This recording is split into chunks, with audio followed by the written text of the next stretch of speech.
Welcome back to another episode of Lost in the Farmer's Market Garden Life, where today we're looking at this specimen, but not this big fluffy specimen down here, this thing.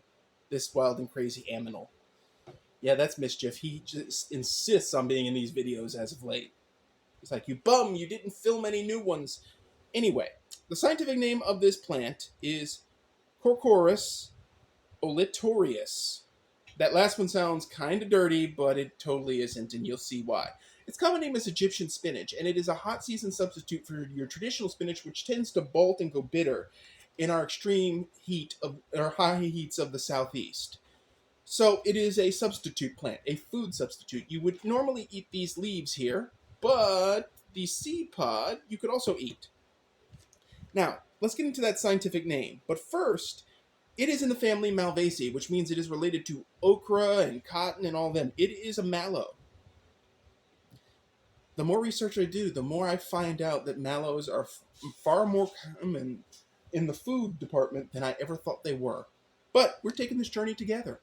So let me start with Corchorus, which, as far as I can tell, and this is not official, but the name may refer to the plant's use in the making of jute twine. It means of jute or something like that.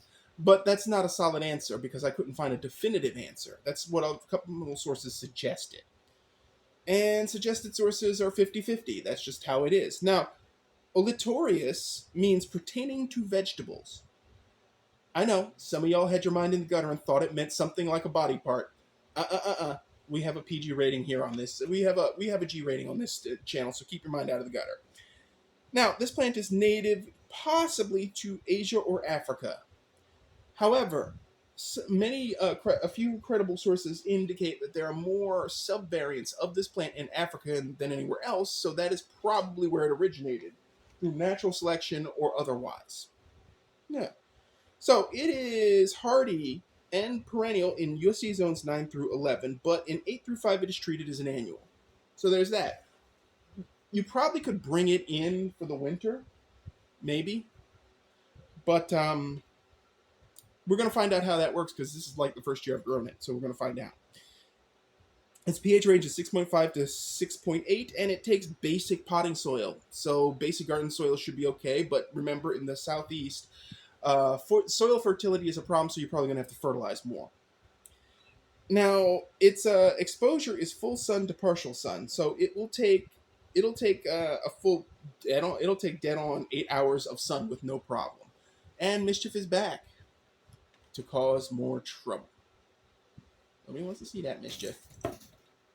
Anyway, its height can be up to 12 feet. And the other specimen, see, what you can't see here is I topped this specimen. Actually, you can see it. See right there? That stem near the... It's where I took the top off to see if it was side branch, and boy, did it ever. So this specimen is big enough to film. The other one is like 12 feet tall, and its stem is not fibrous enough to keep it pointing up.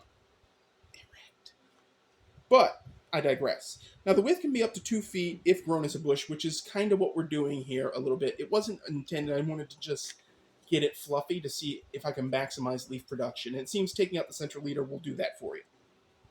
Anyway, other names for this plant are Molokia, which is what it was sold to me under, Jute mallow, Nalta jute.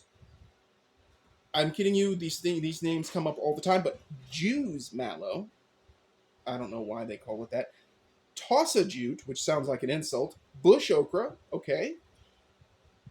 Iwidu, Krin, Etinyang, Edim, and West African sorrel. Okay, so that's a good list of names right there. Now, again, this is one of the plants used in jute twine. Now, I couldn't find any information about its nutritional value, but as far as I can tell and taste, it pretty much just tastes like greenery. It's not special, it's not tart, it's not tangy, it's just greenery.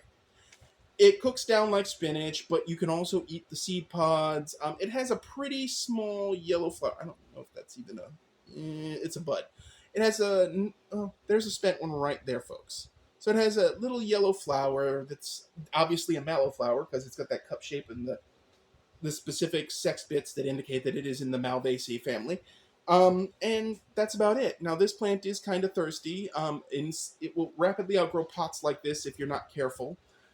And I mean, it seems to do well in our climate here in the southeast, shrugging off heat, humidity, and hurricane with equal proficiency. So, I do recommend it as a garden plant for your uses, to not have to lean on spinach as much. Plus, I'm sure since it's a mallow, it has additional benefits. There are some medicinal listed uses for it, but as always, I do not recommend these. I do not recommend using herbs to treat medical situations without consulting an expert first. So, that's all I have for you on Egyptian spinach or Molokia, sometimes as it's sold by seed. It's, by the way, it's very easy to grow from seed. And if you like this episode, hit like. If you feel like it, go ahead and subscribe. It helps the channel quite a bit. And as always, folks, keep them growing. Thanks for watching, and stay tuned for another episode.